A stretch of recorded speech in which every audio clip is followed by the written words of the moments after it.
Right then guys, I've got an unexpected day off. Just went down to Saundersfoot for a seafood restaurant with the missus, and ended up popping into Leeks on the way back, and I got conned into buying a sideboard for the house, but can't complain really, can I? The amount of money I've spent on my pond. So let me spin you around.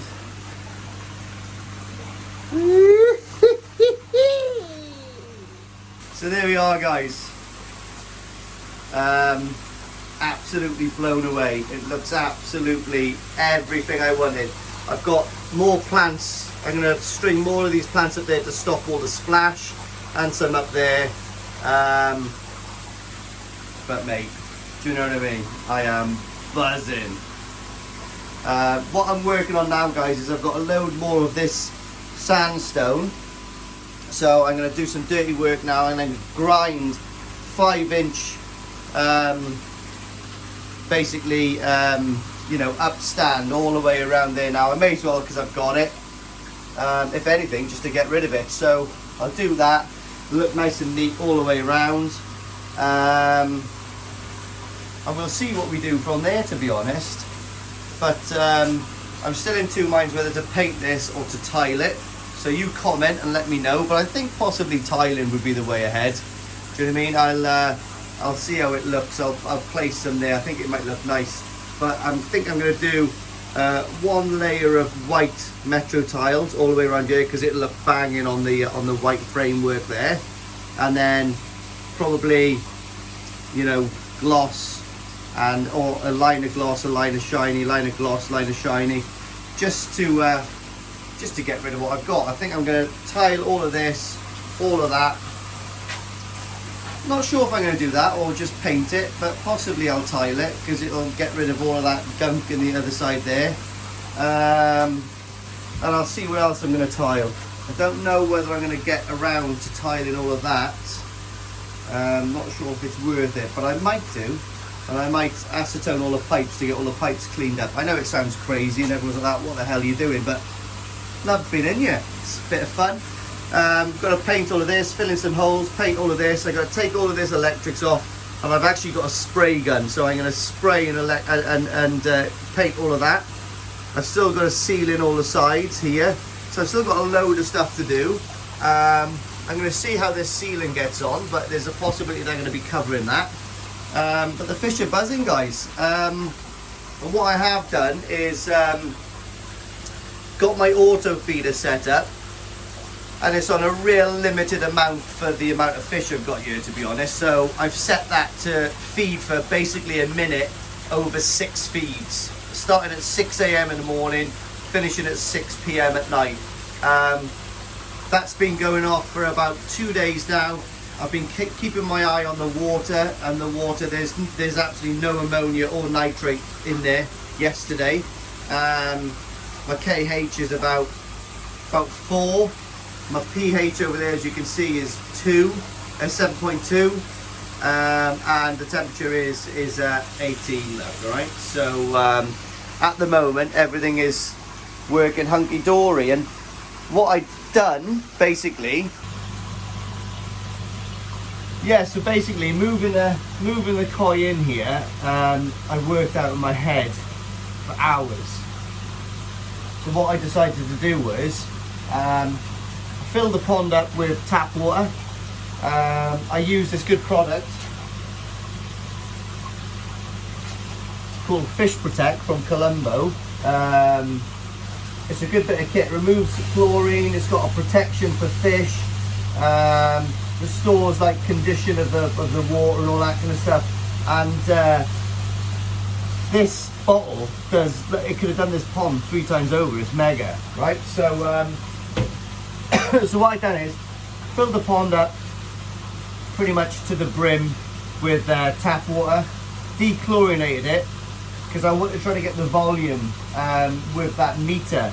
I'm not 100% sure if that meter is correct or not. So what I'm going to do later on is I'm going to measure the pond. I'm going to do a calculation of the pond as well.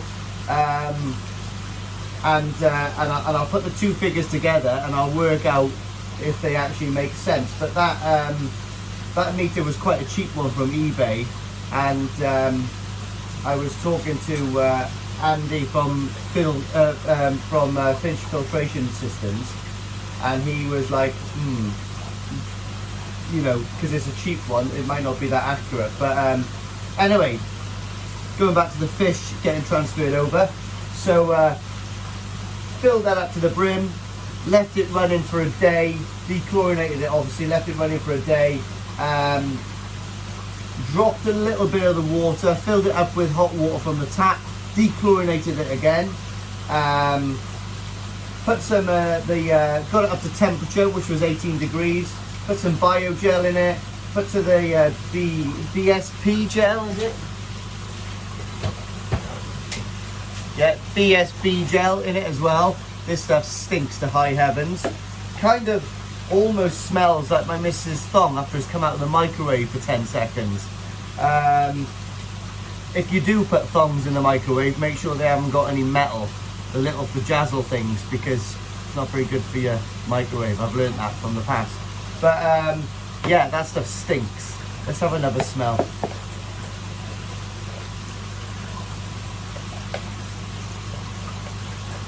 Yeah, thong, definitely thong.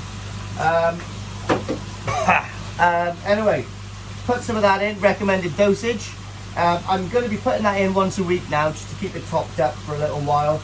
But that stuff's really good. Apparently you can only get it as seasonal, because they only make it during the summer months, or towards the spring and the summer, because it needs to be at a certain temperature to be able to, well, to be active basically.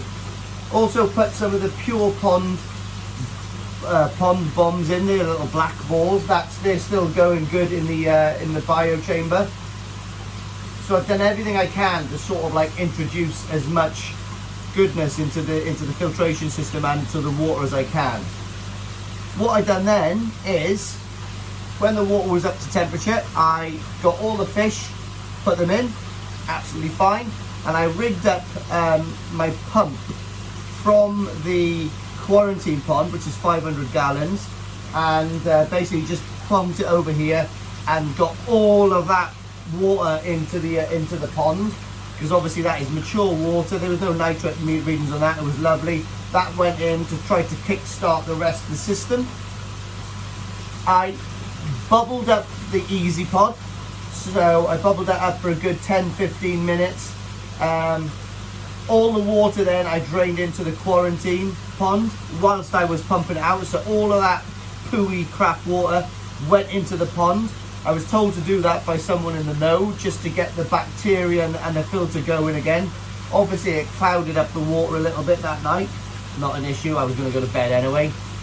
All of the media from there went straight back into the Yawaz Compact L, and yeah, woke up the next morning, fish were absolutely fine, temperature was absolutely fine, no readings, nitrates or ammonia, everything really, really good.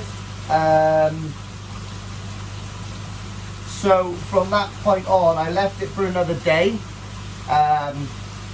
By that time, obviously, because the Awaz uses pond water to clean its drum, the water had dropped by about an inch. And then yesterday, I actually put my trickle in back on. So I'm trying to fine tune that trickle in. So basically I don't get any wastage. All I get is the waste of the drum cleaning. So what I'm trying to do is fine tune it so we get the drums cleaning wastewater is revamped by the dechlorinated water from the Big Blue, which I think I might have pretty much just got on top of now. So what I'm going to do today is I'm going to crack on with doing the stone skirtings on the floor here before I finally clean everything off with some brick acid. I've done the tops already, by the way, guys, so I'm not going to do the brick acid nowhere near the fish. It's going to be on the floor. And then once that's done, then I've got stuff to paint onto it to seal it, to make it black again. Yeah, and then we've got to do the tiling. So buzzing, to be honest. I love this. I was down here last night watching loads of YouTube videos, just chilling out watching the fish. It's great, because what I've got is, on my camera, I've got a quad lock system, and I've got like a sucky thing, so the sucky thing sort of like sits on here, and my screen is just by here, and I sit down on my chair. I bought a new chair today actually, it's lovely. To sit down here and I just watch TV with the fish in the background. Love it. So yeah, that's the score, guys. At the moment it's all working hunky-dory. Fish look absolutely fine. One of the new Shiro Yuturi I bought had a tiny red scale towards the back of its well, towards the peduncle, and that must have got knocked, possibly. Maybe there was a bit of K1 media that got into what the koi sock when I put it in. I don't know, but that's faded right back now, so that's on the mend. And yeah, fish are all okay, like, touch wood. So yeah, and they're loving life. What can I say?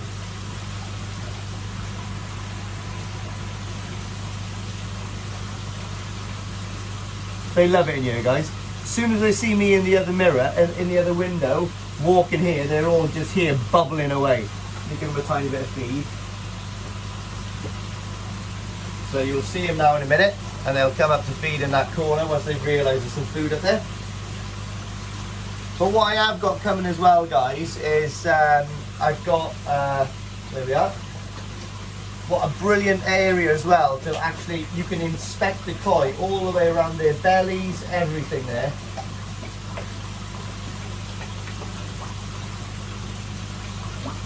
So yeah, it's really class. But that's really good visual inspection of all the koi's bellies and all that kind of stuff. But yeah, they love it.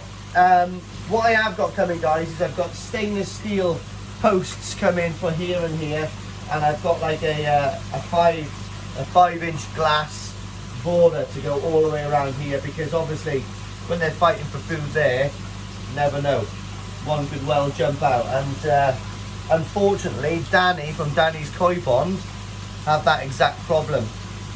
Sorry to hear your grow and show fish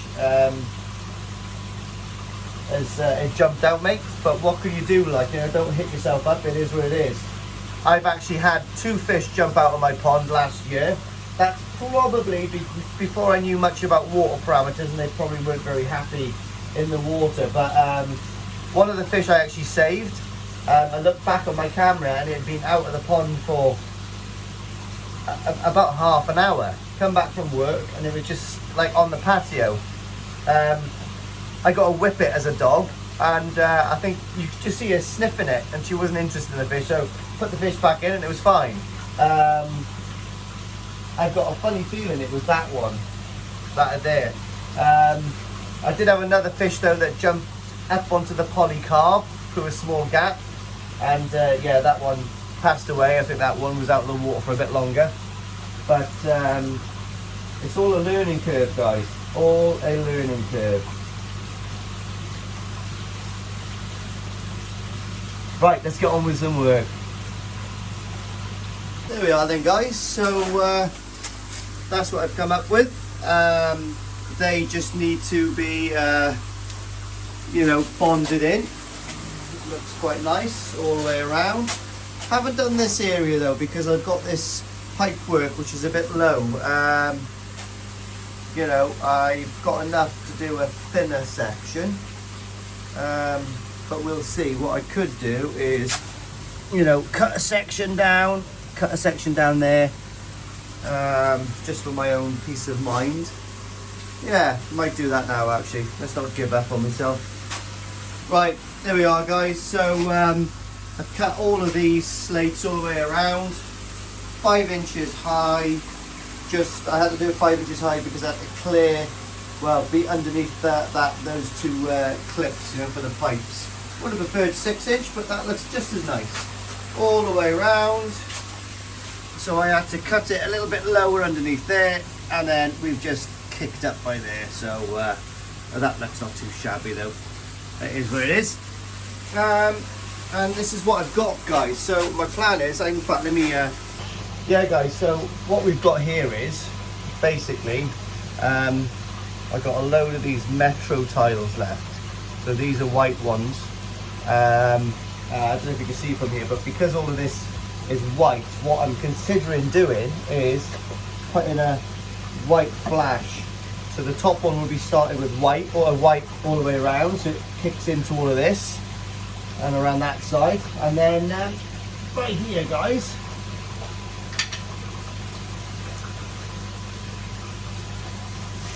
I've got a load of matte black ones.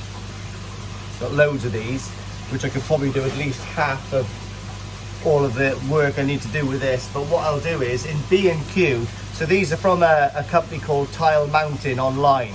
Fantastic, but the problem with Tile Mountain is when you buy the tiles that you want, they get delivered to you on a pallet.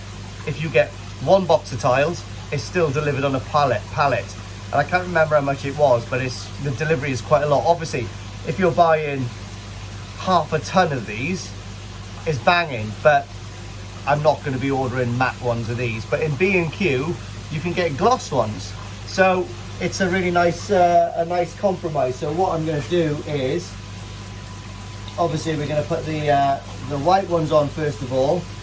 Then I'm going to put the matte ones on, and I'll work it around. I'll do a ring all the way around, and we'll just keep going until I've used up all of these matte tiles, and from there I'll go and buy as many as I need, the gloss ones, and we'll have a gloss stripe going through it. But I think it'll look pretty cool. Way to get rid of these anyway. And I honestly, I'm only going to need probably a few boxes, if that, of tiles. So there's certain things like, I think it'd just be cool. Go faster stripe. So all the way around there. I'm not sure, but I put it all the way around the top there as well. What you reckon? And all black underneath, or should I put this above the pond height there, so everything else is black? Possibly above the pond height, I think. I'll put it into there, and then everything else down there is going to be black, which will look really cool. But how I am going to do it, I'm no expert when it comes to tiling, but I've done quite a bit of it actually, because my house is full. Oh, mosquitoes. First ones of the year, guys. This is going to be a mosquito heaven in here, isn't it? But what I am going to do, guys, is when I start doing the tiling here, I'm not going to place these in. I'm not going to concrete these in yet, because what I'm going to do is I'm going to rip down a bit of timber, which is about 5 mil or 10 mil higher than this. Put it all down, so I've got a flat layer to start tiling. So we'll start tiling from the bottom all the way up, all the way around here. So that's going to be my first section of tiling done. We'll see then how much of the gloss tiles I need. But what I'm going to have to do is leave the doors open for a few days, leave these dry off, and that'll be hunky-dory. But I'm not sure whether to paint this or to tile it. I don't know. I don't know what to do. Like I said, these are going to come up gloss. These are going to come up lovely and black by the time I've brick acided them and sealed them. It's going to be lovely. But what I am going to do also is tile around the drum here to hide all of that horrible block. So to be honest, I probably will end up tiling everything. There's a bit of a lip down there, but I'm going to have to sort of do something with that. It is what it is. I'll have to get around it somehow. So I'm going to do that. Well, that's looking nice so far. Oh, yes, he is. Hello, Angel. Hi. Put your ears away. You look like Alex the Kid. Be careful. Be really careful. Oh, is it your fishes? Do you give the fishes a kiss? You're looking for something to pick up, aren't you? Leave that tool alone. Just be happy in here. Oh, that looks lovely. What's that? That's awesome. Oh yeah, guys.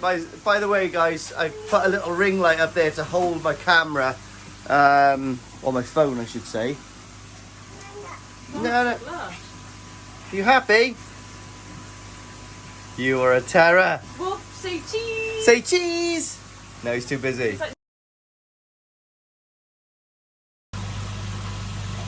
But that fish, guys, is from the NND farm. It's the DK lineage, blood lineage, which is absolutely booming. It's the only lineage which is keeping up with Omosako's Shiryu series at the moment. But some people say they are possibly better. Apparently the Saroji is super Saroji, and the Benny is super Benny. But the one I've just bought is 22 cm. I'm not even going to tell you the price of it, but I kind of bought it by accident. Put my name in a hat. I knew what price it was. Didn't think I was going to win it. But I won it. So yeah, that's at the moment in Japan, and it's going to get entered into the All Japan Koi show next month, and it's going to go to another big koi show as well in April. Depending on how the koi does there, I'll see if I can keep it in Japan to grow it on until next year. I plan on going to Japan in October. Fingers crossed, touch wood. So it'd be super cool to go over to NND and actually see my Shiro there when it comes out of the mud ponds. How buzzing, mate, that is proper koi hobbyist dream stuff, isn't it? But anyway, that Shiryu series that I bought is the most expensive fish I've bought, and it's fantastic. It's got good prospects for the show as well, and who knows, I might even have a rosette to hang up in here from the All Japan Koi show. Who knows? But anyway, I'm super happy about that. My wallet's not. My missus was a bit shocked, but touched the right places and said the right things that night, and everything was okay. So anyway, from there, guys, congratulations to the winner, who I'm not sure who it is at the moment, but it will come on your screens very shortly. The next update you'll get is I've got nothing really on this weekend. Got a tip run to get rid of all the crap in the garage, and I'm going to figure out what I'm going to do with all the tiling, because now basically we're just pimping and making it look nice. Yeah, I'm going to try to get some more ferns behind me there, so I can put a stack of them hanging there to eliminate a lot of the splash. I think I've mentioned that, and I'm going to start, finalising this place up. But as for the koi, wow, happy as pig and poop, aren't they? The shower is working really well.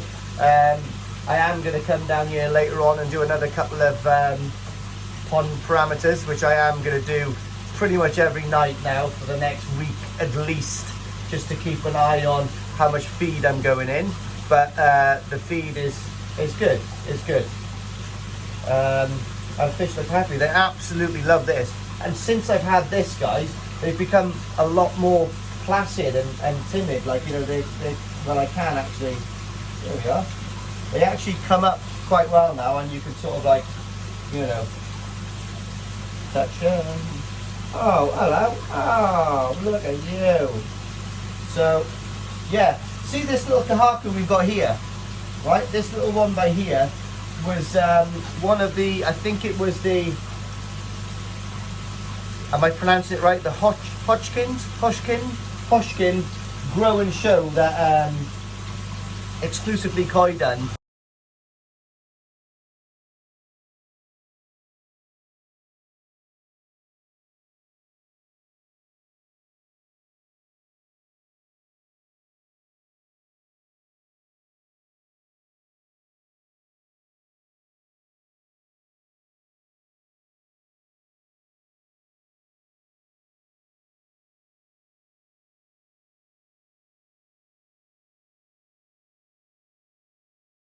A couple of months ago, they had a couple left, so I bought one for 95 quid. That thing is going to be an absolute animal. It feeds, it's the most aggressive feeder in the pond, and ironically it's the smallest koi in the pond. So I've got, and the belly on it is lovely. I've got massive, massive prospects for that fish. Watch this space. That, and to be honest, the Siroji and the belly on it is absolutely boom. So yeah, absolutely lovely. Absolutely lovely. My shower, grow and show shower is absolutely fine. Not sure where, oh there it is, coming just up here in the bottom of the screen now. If I heal it. So, oh, I don't know, you can't see it. Hang on, where is it? Where is it? There it is, right down the bottom, just by there. There it is. So, yeah, that's coming on as well. Very interesting. It's very dark. I had a very, very dark shower pulled out the hat for me, but as far as I'm aware, I was talking to Kevin Ryan, and they were saying like a load of the Sumi is going to, the deeper Sumi that looks grey is going to drop back, and that's going to be replaced by Siroji, and then the belly obviously is not going to change that much, but if it's true what they're saying, yeah, I'm going to have a cool little shower. It's going to be very dark but striking, and what I'll do is I'll actually put a picture of my grow and show on the screen now.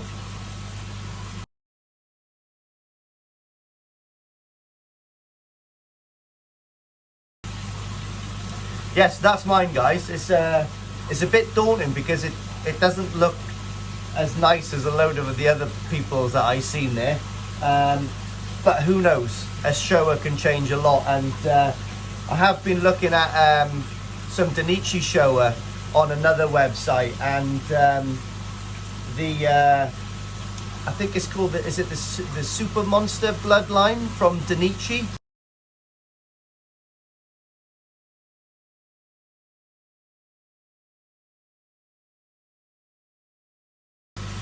There's a couple and they're super dark, and they've got really striking like heads, you know, with the pattern work, and I got a funny feeling that's exactly how that's going to turn out when it's you know, Sansai. So hopefully now in the summer, what I do plan on doing is running the pond a little bit different next year because of the cost of electric, and is going to skyrocket. So what I am going to do is utilize the size of my, well, I've got a 17.5 kilowatt air source heat pump. So as soon as the weather breaks now a little bit, in about 4 weeks time, that is getting hammered up to about 24-25 degrees. So this pond's going to be 24-25 degrees all the way through the summer, because it's going to be very limited money wise to run that in, when, you know, obviously it draws through it draws the heat out of the ambient temperature, which is obviously in the summer it's going to be loads. So they struggle in the winter at lower temperatures. So what I'm going to do, I think in the winter, I'm going to talk to people in the know, but when I drop it down towards the end of my growing season this year, I'm going to drop it to about 14 degrees, which is I think is a safe temperature, if I'm not mistaken. I could be mistaken, but I think that's a good temperature. And obviously it draw back the feed a little bit and give the fish a sort of a mild winter, and condition them a little bit, you know, with less food going into them. Well, that's what I've been told anyway. So but I do believe on my koi journey I am starting to learn a little bit more, starting to get a little bit more knowledgeable. I think my eye's getting a little bit better as well for koi, and I'm starting almost to feel like I'm kind of on top of things. I shouldn't say that because there's always a hurdle around the corner, isn't there? But do you know what? It's little Wolf's bath time. I think it's Dad's bath time as well. Might even hop in with the fella. So congratulations whoever's won, innit? Until the weekend. Oh, I've put a lift in you as well, guys. See you later, guys.